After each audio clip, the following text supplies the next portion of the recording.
Yo, Discord squad, want to change the language on your PC in 2025? This few-minute guide's super easy for Windows or Mac. Smash that like button and subscribe. Let's roll.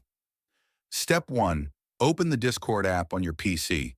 Click the Discord icon on your desktop or Start menu. Make sure you're signed in. Step 2. Go to User Settings. Click the gear icon in the bottom left corner near your username to open User Settings. Step 3.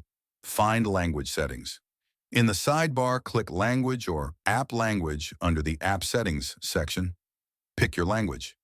You'll see a drop-down with languages like English, Spanish, or French.